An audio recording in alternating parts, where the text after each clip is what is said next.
오늘 에베소서 5장 15절에서 21절 말씀을 보고 세월을 아끼라 때가 악하니라 라는 제목으로 말씀을 전거하고자 합니다. 우리 성도는 빛 대신 하나님의 자녀로서 빛의 열매를 맺는 삶을 살아야 하므로 당연히 지혜롭고 성령 충만한 삶을 살아야 한다고 권고의 말씀입니다. 에베소서에서는 성도의 신앙이 성숙한 신앙의 인격을 가지고 하나님을 바로 섬길 수 있는 이런 믿음이 세워지기를 원하고 계십니다. 그러므로 너희가 어떻게 주의롭게 행할 것인지 살펴보라. 이것은 빛의 자녀들은 자기에게 주어진 삶을 어떻게 살아야 할지를 주의 깊게 살피면서 살아야 한다는 의미를 담고 있습니다. 오늘 본문에도 지혜 있는 자와 지혜 없는 자로 대조하면서 두 부류의 사람을 비교하고 있습니다. 잠언 3장 7절에 보면 스스로 지혜롭게 여기지 말지어다. 여호와를 경외하며 악을 떠날지어다.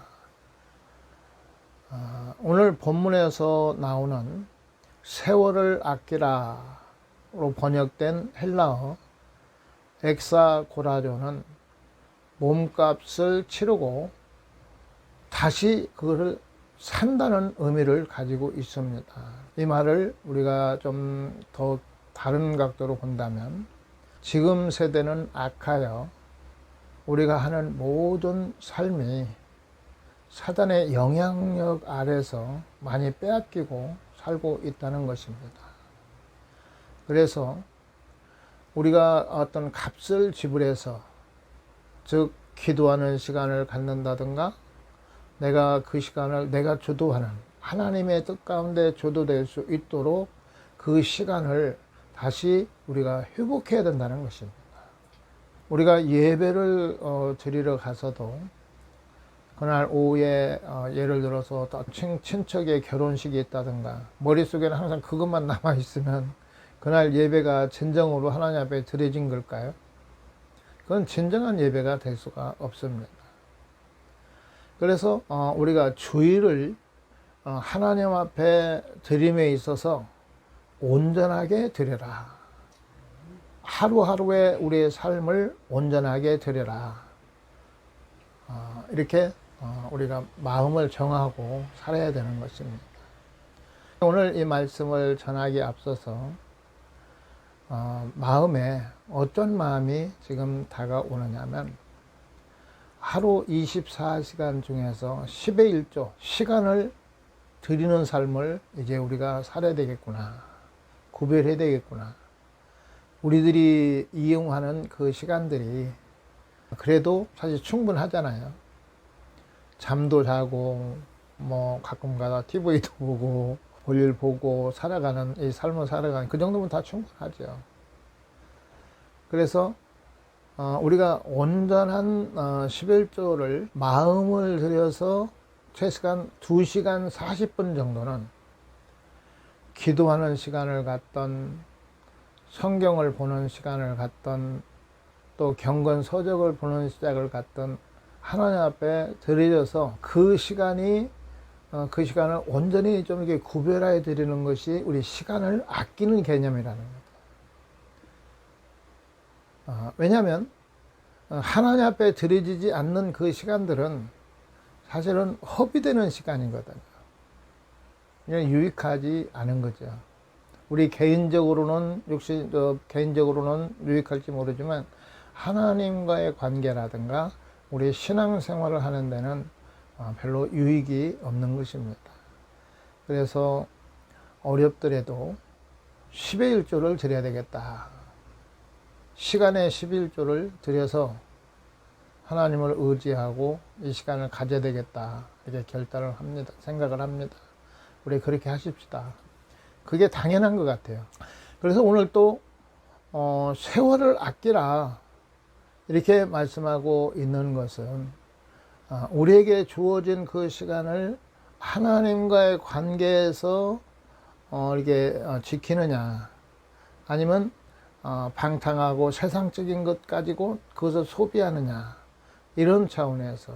그러니까 여기에서 말하는 세월을 아끼라고 하는 것은 시간의 흐름을 얘기하는 게 아니고 우리에게 주어진 기회를, 우리에게 주어진 그 시간들을 잘 활용하여 하나님과의 관계를 바르게 하기를 원하고 계시는 것입니다. 우리에게 주어진 기회 혹은 시간을 자기 것으로 만들어 활용한다는 의미입니다. 자기 것으로. 그러니까 내가 주도해서 하나님 앞에 드릴 수 있는 이런 시간을 말하는 거죠. 기회를 잘 활용해야 하는 이유는 성도가 이 세상에서 살아가는 날들이 악하기 때문입니다. 참 세대가 악해서 우리의 중심이 지금은 너무나 많이 엉망이 돼 있어요. 하나님의 중심의 어떤 신앙이라보다 신앙생활이 너무나도 무너져 있습니다. 참 세월이 흘러가면서 많이 느껴져요. 우리가 교회 다니면서 열심히 하고 이럴 때는 그래도 교회 가면 어떤 경건의 모양이라든가 또 하나님의 은혜를 받으려고 사모하고 새벽에 가면 막 그냥 기도하고 이러면서 신앙생활을 했는데, 지금은 그 신앙이 아주 무너져 가지고 지금 신앙생활을 하고 있는 건지 그냥 모양만 가지고 있는 건지 참 구별하기 어려운 이런 시점에서 우리는 세대가 지금 악하고 또 주님 오실 시기가 가까우므로 우리는 깨어 있어서 하나님과의 관계를 더 중요하게 여길 수 있는 이런 은혜가 임해야 될 것입니다. 그래서 이 세상에서 살아가는 날들이 악하기 때문에 그 시간들을 자신의 것으로 만들라고 말씀하고 있습니다. 그래서 성도들이 세월을 아끼는 지혜로운 삶을 살기 위해 구체적인 3가지로 제시하고 있습니다. 첫 번째는 주의 뜻이 무엇인지 이해하라고 말씀하고 있습니다. 17절 말씀에 보면, 그러므로 어리석은 자가 되지 말고 오직 주의 뜻이 무엇인가 이해하라. 지혜 없는 자가 되지 말고 오직 지혜 있는 자 같이 하여. 이 말은 지혜 있다고 하는 우리가 행동으로 전혀 지혜 없는 자처럼 할 때가 있다는 것입니다. 지혜 있는 자로서 지혜 없는 자의 행동을 하게 되는 가장 큰 요인은 어떻게 행해야 하는가를 자세히 주의하지 않기 때문입니다. 내가 지금 무엇을 하고자 할 때 그 부분에서 하나님께서 원하시는 뜻이 무엇일까? 내가 이게 지금 하고 있는 것이 하나님 앞에 합당한 삶인가? 내가 선택하는 것이 과연 하나님의 뜻일까? 이런 부분에서 주의해서 우리가 좀 꼼꼼히 따져봐야 된다는 거죠.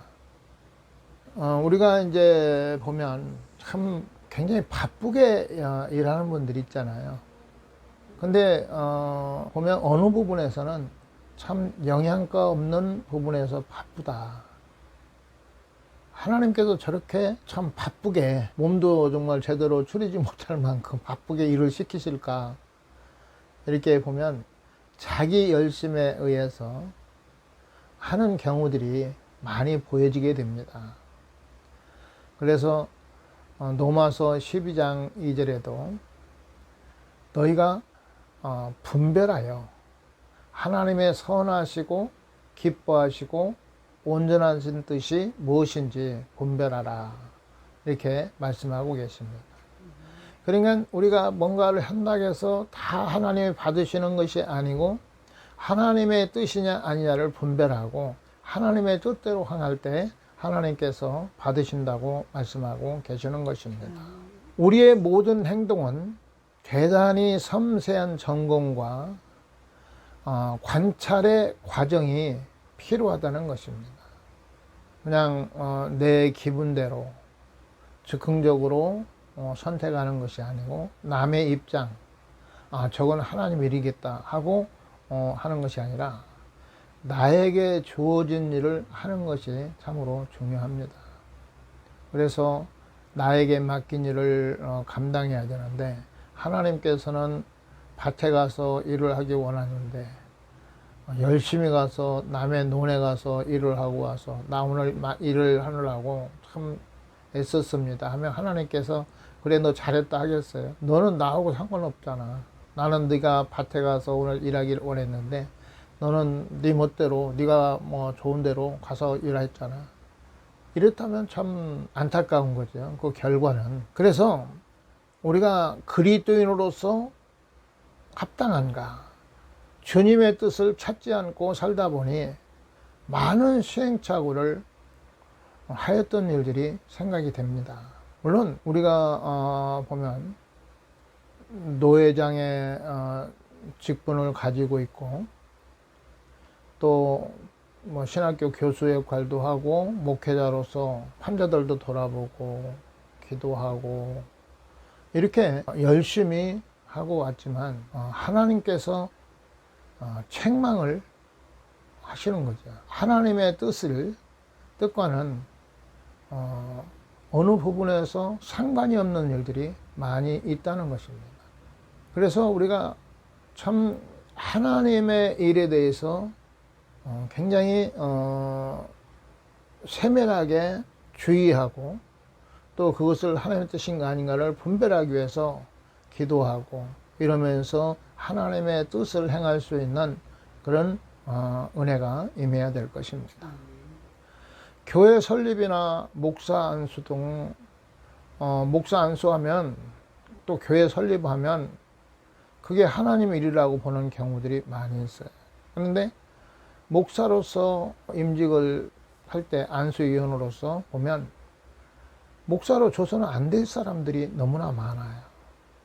너무나도 안 갖춰져 있는 거죠. 그러니까 단체에서 어떤 결정을 해서 할 수 없이 하긴 하지만 그게 참 힘들고 항상 하나님 앞에 죄송한 마음을 금할 길이 없는 거죠. 이제 좀 뭔가 좀 준비된 자들을 세워서 하나님의 뜻을 바로 전하고 양들을 정말 잘 이끌어주고 주님의 심정을 가지고 충성스러운 일꾼들이 세워지면 좋겠어요. 물론 완벽해서 세워지는 자는 없지만 그래도 지금은 부족하지만 그래도 하나님 뜻대로 하려고 어떤 열정 이런 거라도 좀 보여지면 참 좋겠어요. 그런데 사역을 하는 걸 때로 보면 너무나도 준비 안 된 부분들이 많이 있음을 보게 되어집니다. 주님은 일보다도 주님과의 관계를 더 중요하고 준비가 돼서 하나님께서 원하시는 일을 하는 것이 더 중요하다고 말씀하고 계십니다. 너희가 연단되지 않고 준비되지 않고 뭐 지금 10년 20년 빠른 것 같지만 너희가 준비되어져서 하나님께서 너희와 함께하면 더 많은 열매를 맺을 수 있고 그 결과가 좋아질 수 있다고 주님은 말씀하고 계십니다. 그래서 준비 안 된 상태보다도 더 우리가 준비되고 또 하나님을 바로 알기 위해서 정말 우리의 마음으로 주의하고 하나님의 뜻을 분별하고자 하는 그런 중심으로 찾으면 성령께서 인도하실 줄을 믿습니다. 그리고 두 번째, 우리 성도들이 믿음을 지키는 데 있어서 술 취하여 방탕에 이르지 말고 성령의 충만을 받으라고 말씀하고 계십니다. 사도 바울이 방탕하지 말라고, 술 취하지 말라고 하는 것은 술이 끼치는 해악이 너무 크기 때문입니다. 통계에 따르면 세상 범죄의 4분의 3이 술과 관련이 있다고 합니다. 세상 범죄의 90%가 술과 관련되어 있다고 합니다. 성도들이 술 취하는 일은 당연히 금지 내지는 금기시해야 합니다. 사도 바울의 강조점은 술 취하는 것이 방탕한 것이기 때문에 금해야 된다고 말하고 있는 것이죠. 방탕에 해당하는 헬라어 아소티아는 저축하지 않음, 낭비 이런 뜻을 가지고 있는데 술 취하는 것 같이 우리가 분별하지 못한 방탕하는 시간은 낭비하는 시간이다. 잃어버리는 시간이다. 그렇기 때문에 너희가 술 취해서는 안 되고 성령 충만해서 항상 하나님의 뜻 가운데서 따르기를 원하고 계시는 것입니다. 술에 취해 있는 그 시간이 몽롱하고 기분이 좋고 시름을 잊게 하고 사람의 기분을 좋게 하려는지는 모르지만 실제로는 금쪽 같은 시간을 허비할 뿐이라고 말씀하고 있는 것입니다. 이러한 허비를 막을 수 있는 길은 단 하나, 성령 충만함을 받는 것입니다. 우리는 술을 먹지 아니해도 때로 세상의 문화나 세상 것들에 취해서 사는 것도 하나의 방탕이 되는 것입니다. 그래서 우리가 성령 충만 받기 위해서 어떻게 해야 성령 충만을 받을 수 있을까? 그래서 시간에 10의 1조를 구별해 드려서 하나님 앞에 나아가서 기도하고 말씀 부는 시간들을 통해서 성령을 받을 수 있는 이런 은혜가 임해야 될 것입니다. 성령은 우리로 하여금 전혀 무의미한 허비에 이르게 하는 것을 방지할 뿐만 아니라 열매 또한 맺게 합니다. 성령의 충만한 삶이 아니면 하나님의 뜻대로 살 수가 없습니다. 아무리 지식으로 신학 박사를 가지고 있다 해도 성경을 창세기에서 요한계시록까지 암송하고 있다 해도 그것이 우리 신앙에 중요한 것이 아닙니다. 전에 어느 분이 계셨는데 성경을 창세기에서 요한계시록까지 암송을 한대요. 아주 거기다가 목을 매더라고요. 아주 굉장히 중요하게 이렇게 여기는데 참 대단한 거죠. 얼마나 대단해요. 하나님 말씀에 권위가 있는데. 그러나 하나님께서 그 말씀에 적용하여 우리의 삶 속에서 살아내기를 원하는 것이죠. 하나님 말씀을 우리에게 주시는 것은 우리의 삶 속에서 하나님의 말씀대로 살아내는 것. 그리하여 하나님의 역사하시는 것을 드러내고 하나님의 영광을 나타내도록 하는 것이 사실은 우리 신앙의 목적입니다. 성령 충만을 제대로 받은 성도는 교회 생활, 단체 생활에 적합하게 된다는 것입니다. 요즘에 보면 어떤 경우가 있냐면 우리 교회는 우리 영적인 성전인 우리가 바로 교회다. 그러므로 교회 건물이나 이런 것을 굉장히 이상하게 취급하는 사람들이 있어요. 말하고 있는 사람들이. 교회는 하나님의 은혜를 받은 사람이 모여서 섬기고 하나님 말씀을 배우고 또 서로가 성도들이 이제 위로하고 격려하면서 지내는 곳입니다. 처음부터 영적인 신앙이 돼가지고 교회 없이 신앙이 쓸 수 있나요? 그렇게 신앙이 쓸 수 있는 게 아닙니다. 처음 시작하는 단계와 아주 결론적으로 아주 깊은 영적인 수준에 들어갔다 보면 모르겠어요. 그래도 교회는 필요한 겁니다. 성도들이 모이는 곳. 그래서 예수님께서 주님의 몸된 교회라고 말씀하고 계시는 것이죠. 전에 어느 곳에선가 십자가가 우상이라고 해가지고 우리 신학생들이 거기 가서 이렇게 좀 배우고더니 좀 어떤 제스처를 하는데 십자가 딱 그냥 던져버리면서 십자가 무슨 필요가 있냐 이런 식으로 말하는데 초신자에게는 십자가는 예수님을 상징합니다. 예수님을 만날 수 있는 예수님이 나올 수 있는 길이잖아요. 그런 것들이 필요하지 않는 게 아니라 그들은 필요해요. 그러면서 하나님을 깊이 알아가면 하나님과의 영적인 교제가 이루게 되면 이제 그런 것들이 필요한 게 아니라 하나님을 섬기고 하나님을 아는 부분에서 하나님을 따르게 되는 거죠. 믿음이 바로 세워져서 나갈 수가 있는 것입니다. 근데 성도의 의무는 주일 성수와 또 교회에서 봉사와 구제 활동과 또 11조와 이런 것들이 성도의 해야 될 자세입니다. 그걸 잘 가르쳐서 신앙생활을 바르게 하면 그 삶을 하나님이 모든 걸 책임져 주시기 때문에 하나님 안에서 그 복을 받을 수 있는 길이 열려지게 되는 거죠. 그래서 이스라엘 백성들의 삶을 우리가 보면 이스라엘 백성들의 삶은 공동체의 삶입니다.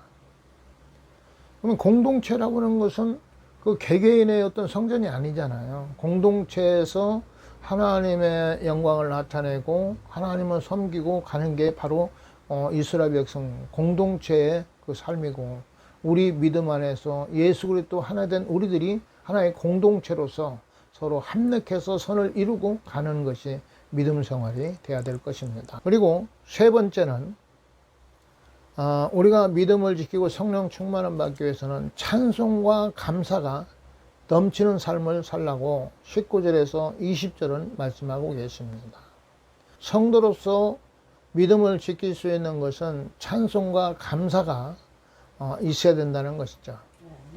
언제부터인지 우리에게 예수를 잘 믿는다는 것, 성령 충만하다는 것, 성경의 많은 지식을 안다는 것 등 그런 것들이 하나님의 뜻인 것처럼 알고 있습니다. 물론 대단한 것이죠. 데살로니가전서 5장에서 항상 기뻐하라, 쉬지 말고 기도하라, 범사에 감사하라, 이것이 그리스도 예수 안에서 너희를 향하신 하나님의 뜻이니라.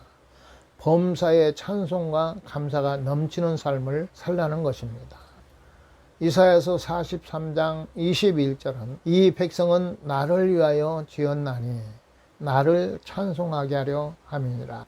우리를 지으신 목적은 하나님께서 우리에게 행하시는 일들, 우리를 보호하시고 인도하시는 모든 일에서 하나님의 선하심 때문에 하나님을 찬양하고 하나님 앞에 감사하고, 이게 바로 신앙생활의 성숙한 자들의 삶인 것입니다.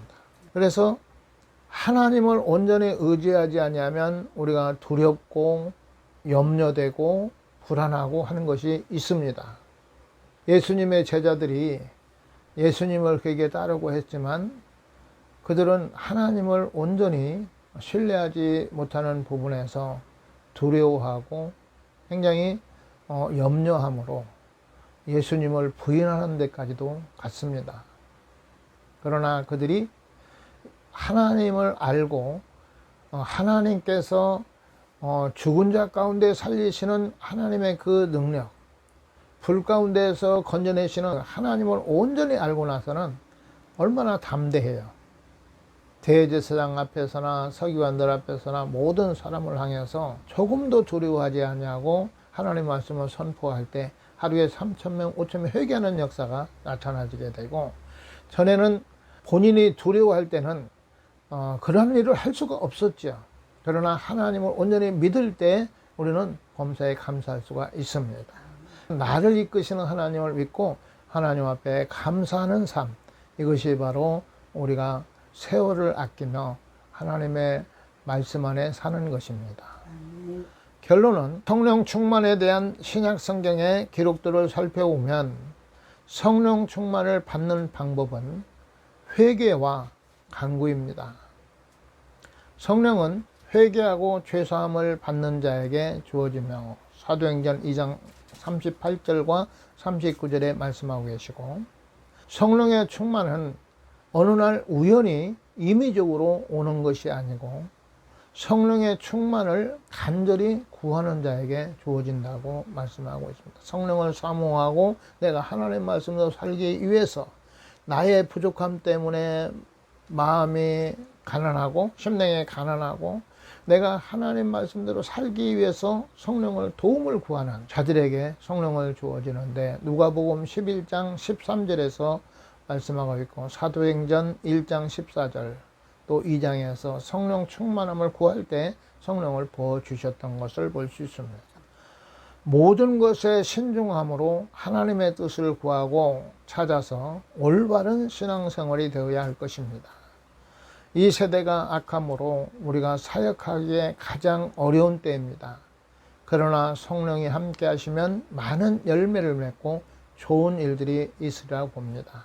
오직 성령 충만함을 받기 위해서 성령 충만함으로 신앙생활을 바르게 하여 주님 앞에 가서 정말 칭찬받는 은혜가 있기를 예수 이름으로 축원합니다.